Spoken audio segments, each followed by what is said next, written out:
Saudações, minha gente, tudo bem? Mais uma aulinha de História do Brasil? Vamos aí?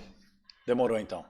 Olha lá, vamos continuar a nossa conversa a respeito da República Velha, né, desse período que vai da história do Brasil de 1889 até 1930, mas desta vez nós vamos entrar na fase chamada de domínio das oligarquias.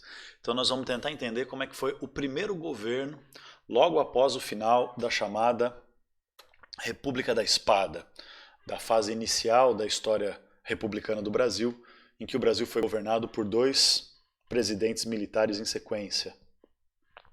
O Marechal Deodoro da Fonseca, que comandou o governo provisório, de 1889 até 1891. O próprio Marechal Deodoro, que acabou sendo eleito indiretamente pelo voto do Congresso Nacional como presidente constitucional do Brasil em 1891, tentou dar o golpe, caiu. E aí o vice-presidente Floriano Peixoto, que assumiu o poder com a derrubada, a renúncia de Deodoro da Fonseca, e que governa o Brasil como presidente de 1891 até o final dessa fase chamada República da Espada, em 1894. Com a queda, ou melhor, com o final do mandato de Floriano Peixoto, nós temos a eleição, a primeira eleição direta da história do Brasil para presidente da República, em que o grande fazendeiro paulista chamado Prudente de Moraes foi eleito presidente do Brasil. A partir dessa fase, então, nós entramos num período da República em que, direto ou indiretamente, apenas políticos ligados às oligarquias, ou seja, aos grupos da elite latifundiária, dos grandes fazendeiros que controlavam a política, que controlavam a economia, que controlavam a sociedade nesse mundo rural, agroexportador, que era a realidade brasileira no período da passagem do século XIX para o século XX. Então a gente entra nessa fase da República Velha e o Prudente de Moraes vai ser, portanto, o primeiro presidente que vai tentar fazer essa transição de uma sequência de governos militares para a gente ter, então, o primeiro governo civil eleito pelo voto, entre aspas, popular, porque a gente sabe que analfabeto era proibido de votar e mulher também. Isso excluía mais de 90, quase 95% da população brasileira.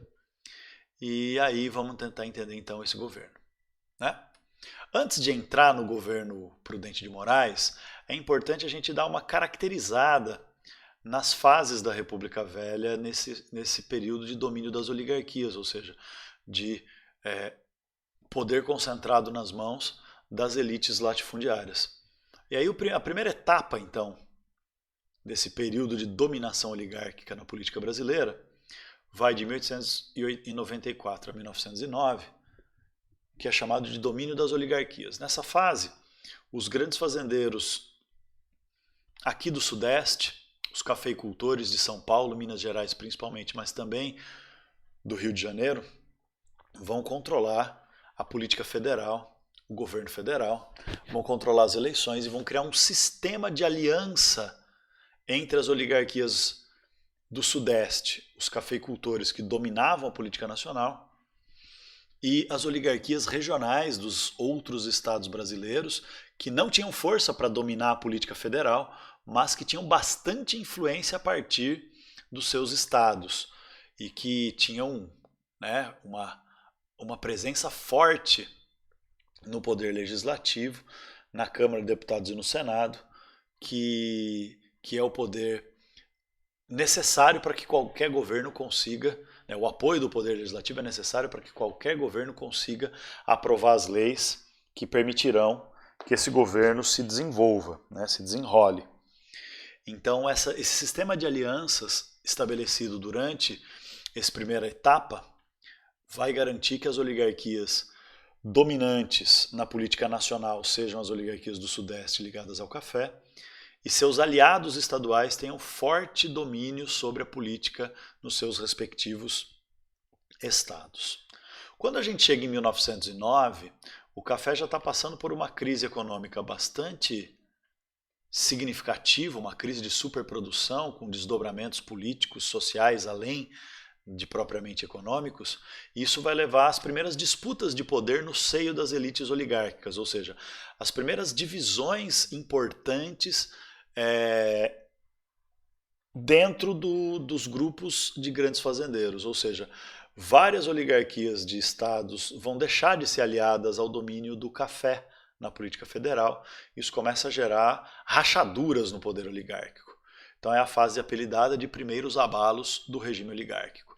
E a terceira e derradeira etapa da República Velha vai ser a fase que eu gosto de chamar de declínio das oligarquias, em que numa fase aí que vai de 1919 a 1930, as oligarquias vão começar a enfrentar oposições verdadeiramente significativas, tanto de disputas e divisões internas nas próprias oligarquias, quanto a ascensão de movimentos populares de classe média ou movimentos populares efetivamente das camadas mais pobres da sociedade, ou movimentos revolucionários, inclusive, que vão colocar em xeque a continuidade do poder das oligarquias, que vai cair, de certa forma, em 1930, com a Revolução de 1930, que vai levar Getúlio Vargas ao poder. Aí é outra história.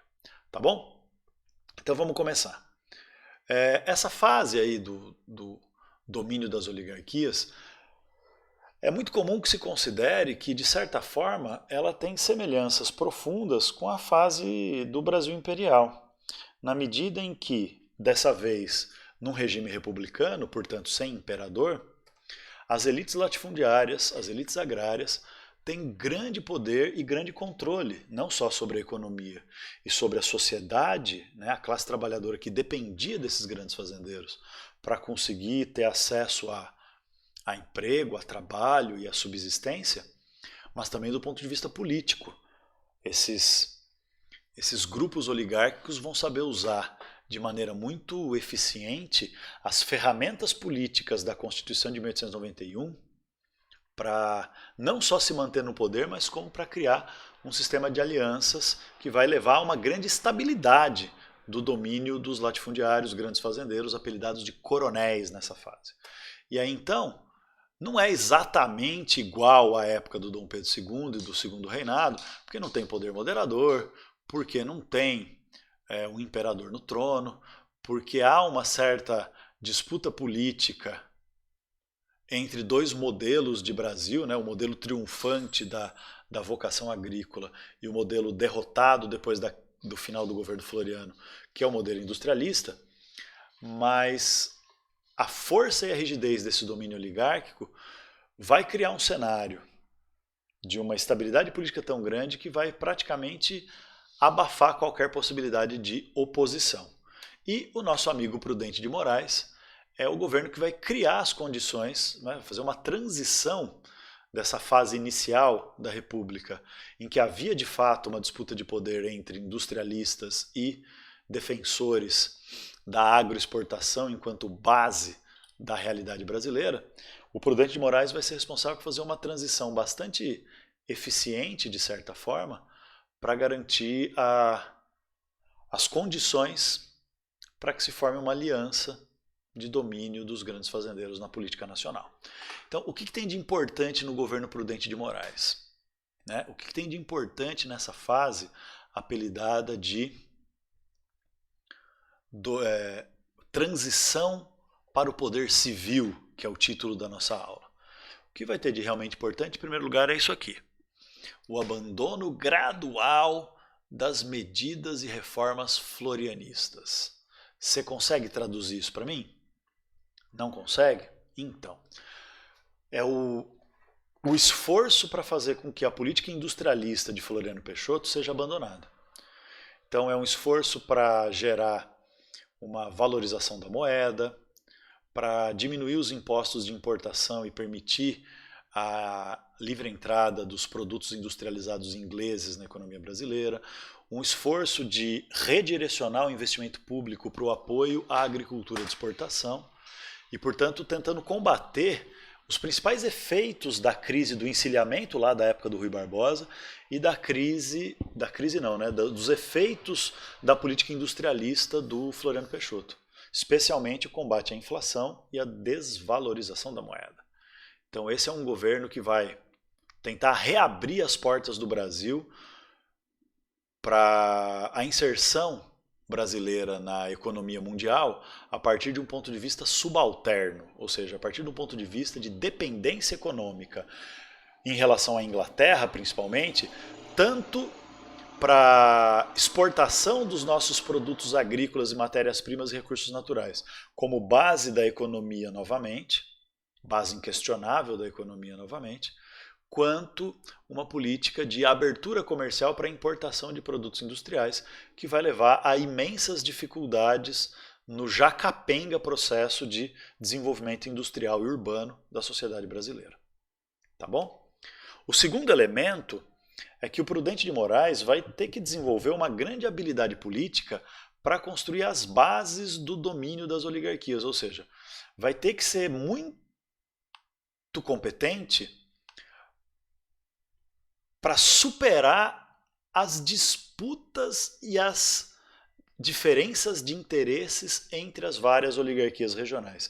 E aí vale uma observação importante aqui para a gente, que é a seguinte.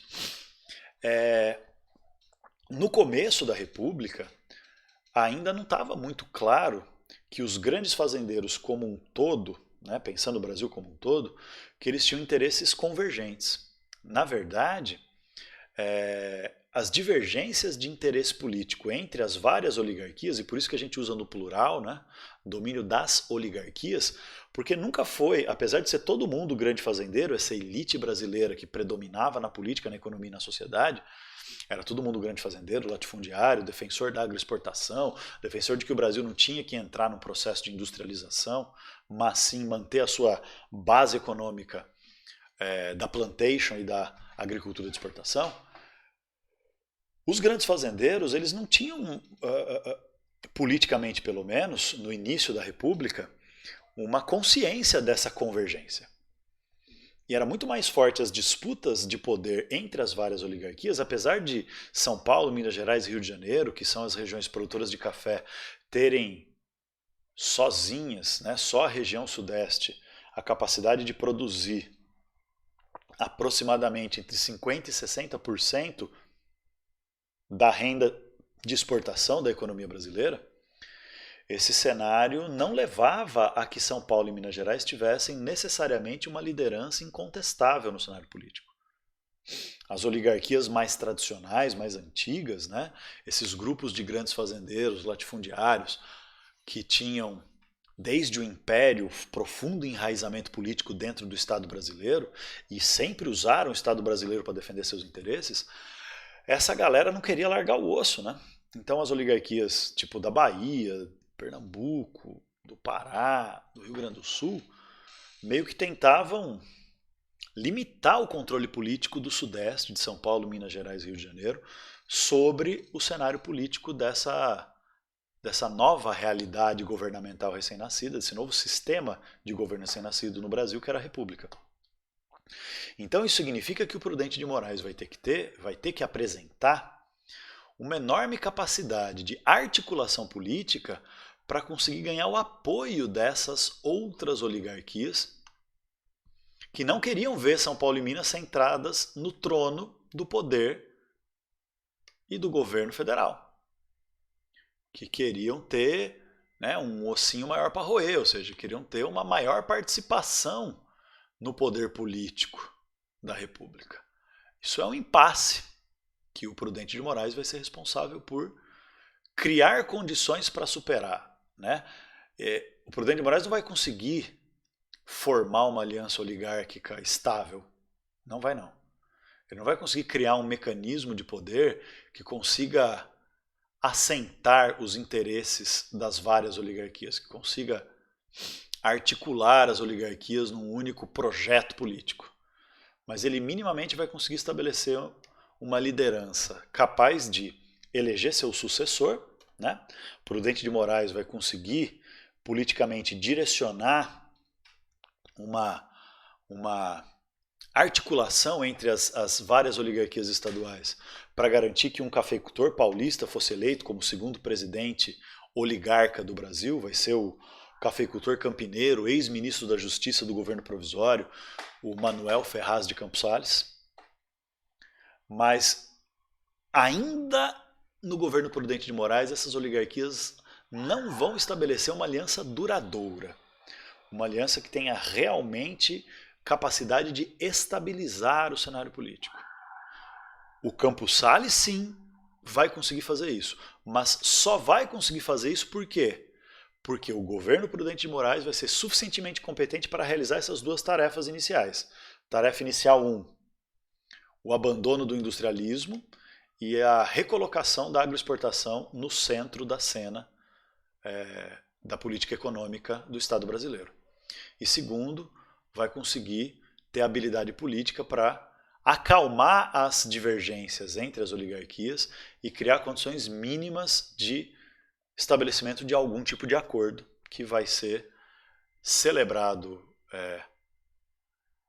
com estabilidade a partir do governo seguinte, que é o Campos Sales. Tá bom? Agora, o grande ponto de virada nesse cenário é, sem dúvida nenhuma, a questão da Guerra de Canudos. E aí a gente precisa fazer uma reflexão sobre isso. Porque a questão de Canudos foi o grande problema do governo Prudente de Moraes, que mostrava inicialmente a fragilidade desse domínio oligárquico, mas acaba se tornando a Guerra de Canudos uma demonstração de força e de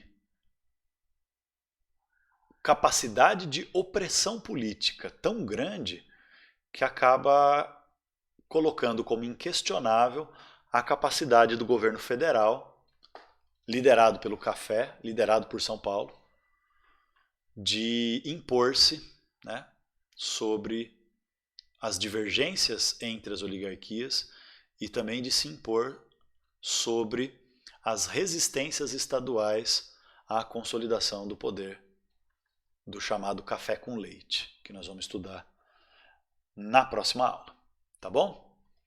Na próxima aula não, daqui 2 aulas, aliás, daqui 2 videoaulas sobre a história do Brasil. Então vamos falar um pouquinho de Canudos, gente. O que é Canudos? Canudos é o seguinte, todo mundo sabe que esse cenário da República Velha, esse cenário da ascensão do poder das oligarquias, é um cenário muito marcado por um fenômeno político chamado de coronelismo. O que é o coronelismo? É a capacidade da elite latifundiária oligárquica de transformar o seu poder econômico, né, como a economia era agroexportadora, latifundiária, uma economia de plantation, os grandes fazendeiros controlando as terras, controlavam os trabalhadores, controlavam a riqueza e, portanto, controlavam também a sociedade brasileira, né?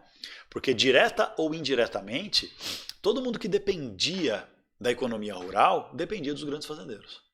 Os empregados da fazenda dependiam diretamente, mas também os negociantes autônomos, comerciantes, etc., que tinham lá sua lojinha, seu comércio, seu mercado, também dependiam dos grandes fazendeiros na medida em que os clientes dessa camada média, dessa burguesia nascente no Brasil, eram também os grandes fazendeiros e seus empregados.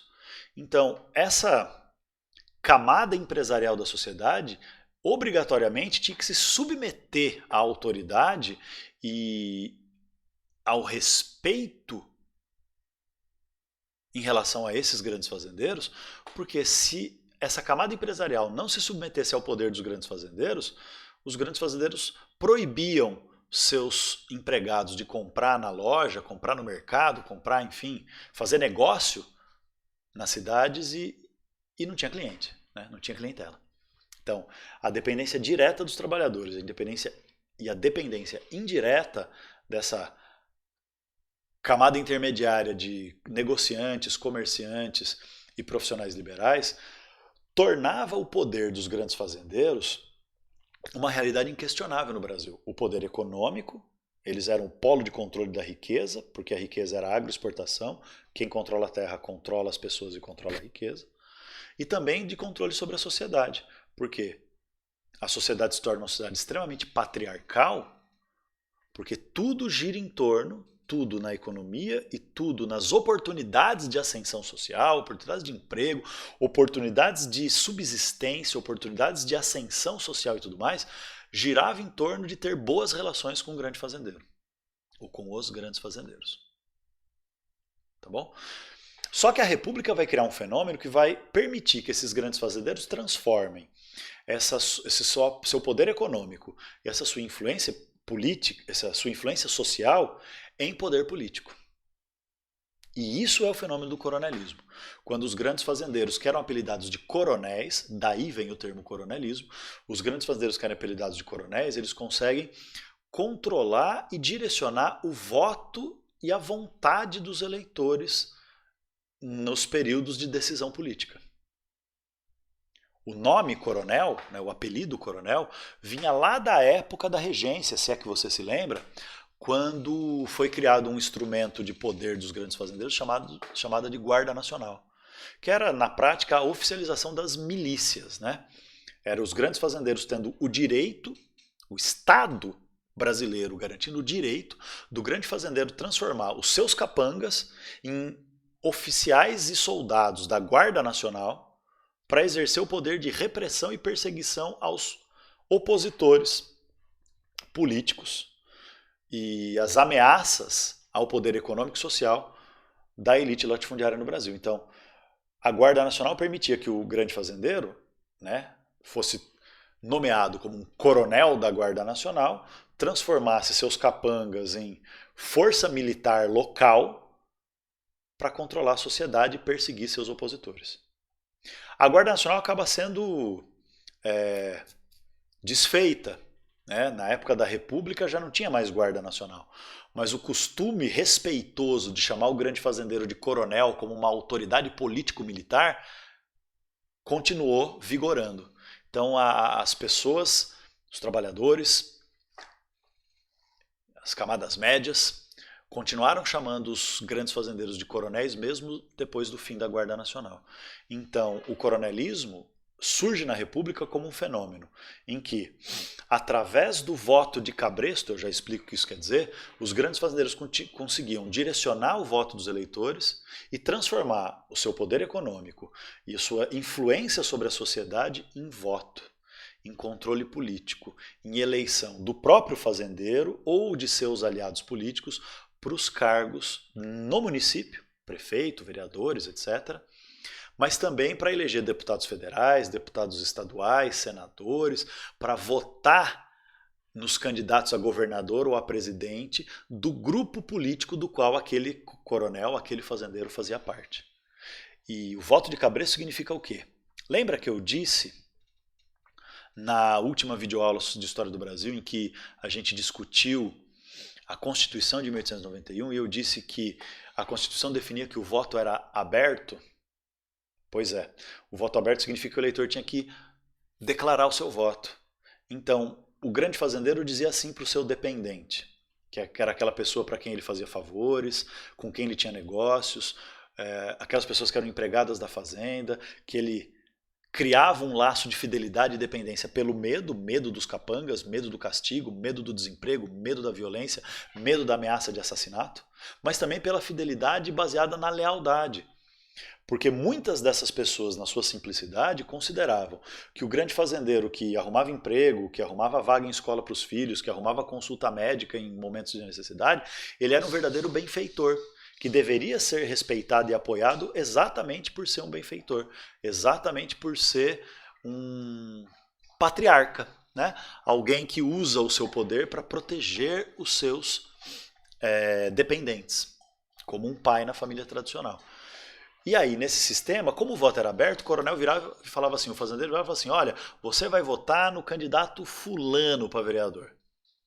Se a pessoa fosse lá, né, o dependente direto ou indireto do coronel, fosse lá e votasse em outro candidato, o coronel ficava sabendo.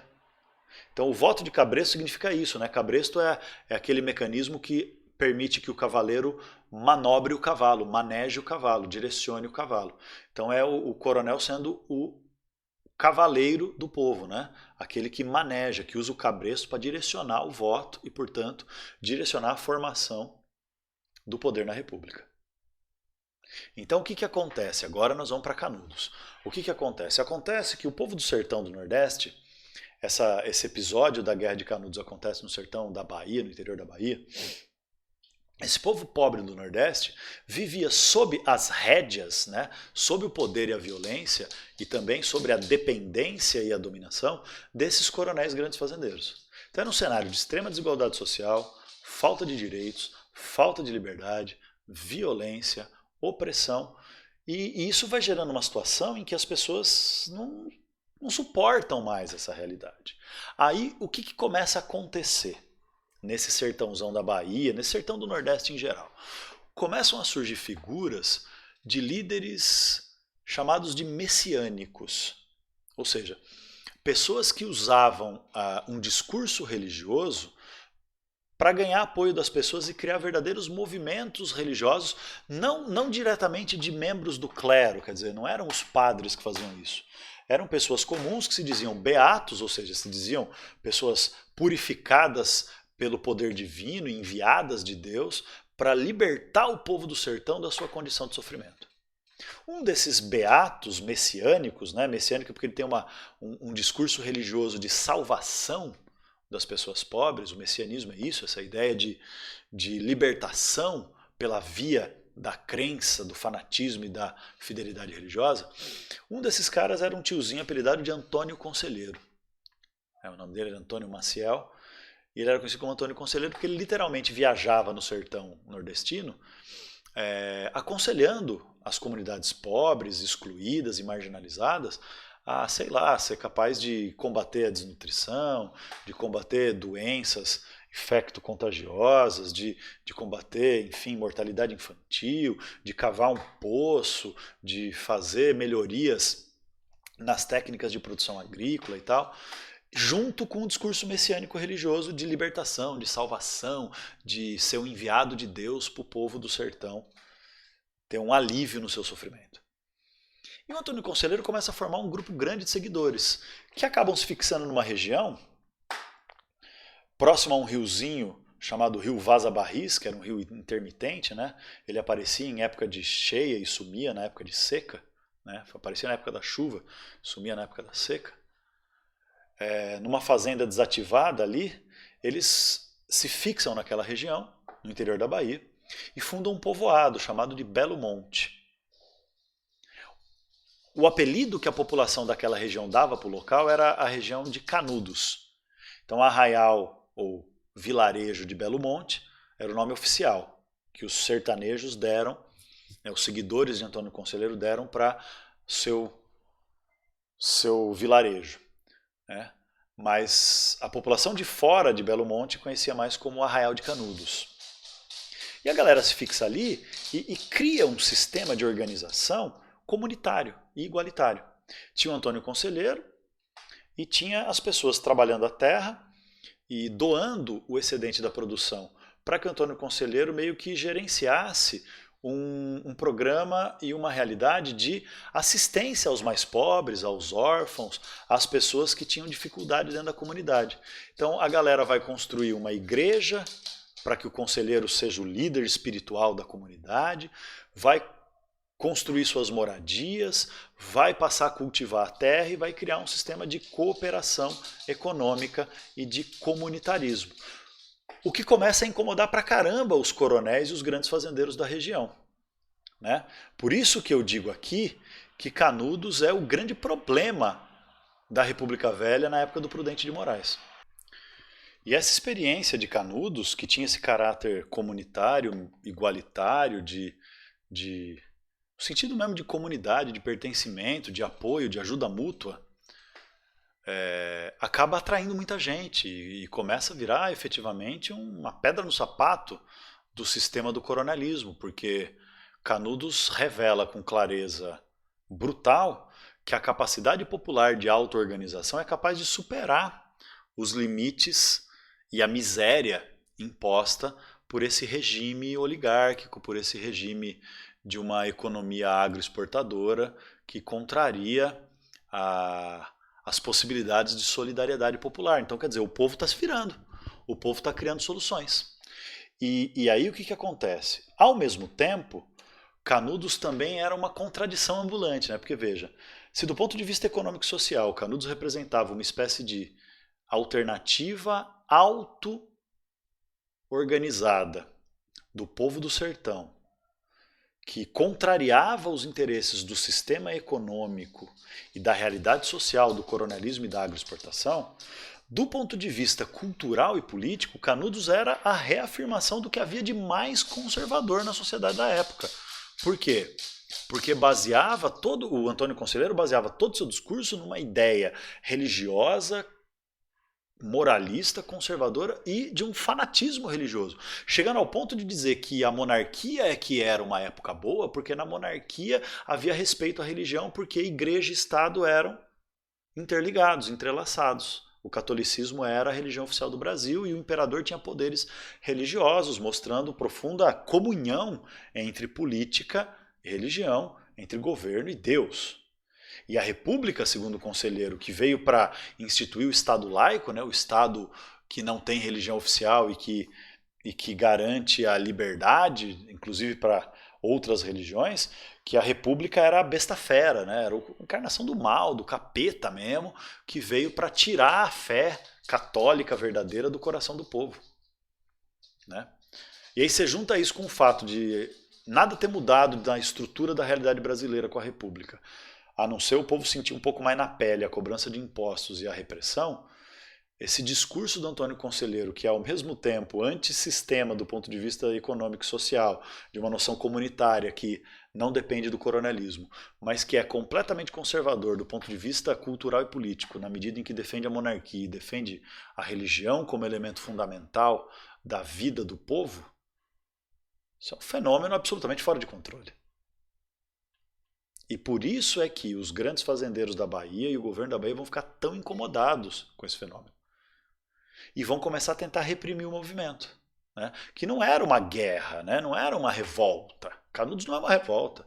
Canudos é a criação de uma alternativa popular sertaneja, baseada nos princípios tradicionais da cooperação comunitária, da ajuda mútua, né? Dessa coisa de sociedades rurais.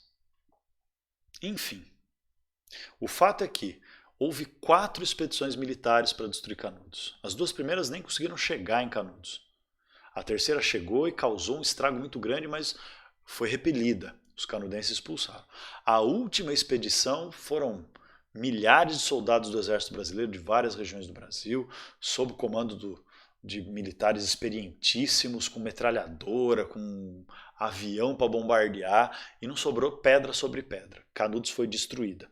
Então, ao mesmo tempo que quando Canudos começou, foi um problema muito grande, que meio que revelava uma certa incompetência do governo federal, da oligarquia do café, do Prudente de Moraes, para reprimir um movimento sertanejo, a violência da repressão ao final mostrou, né, o governo com as suas garras de fora.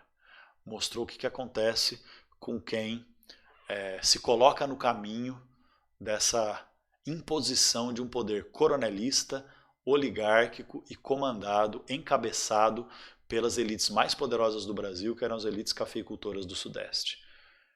Acaba o governo Prudente de Moraes, então, em 1898, e é eleito presidente do Brasil, seu sucessor, de um modo bem tranquilo, outro fazendeiro, outro paulista, outro cafeicultor, o nosso amigo Campos Salles, ele sim, tendo as condições favoráveis para criar um sistema de aliança entre as oligarquias. Beleza, minha gente?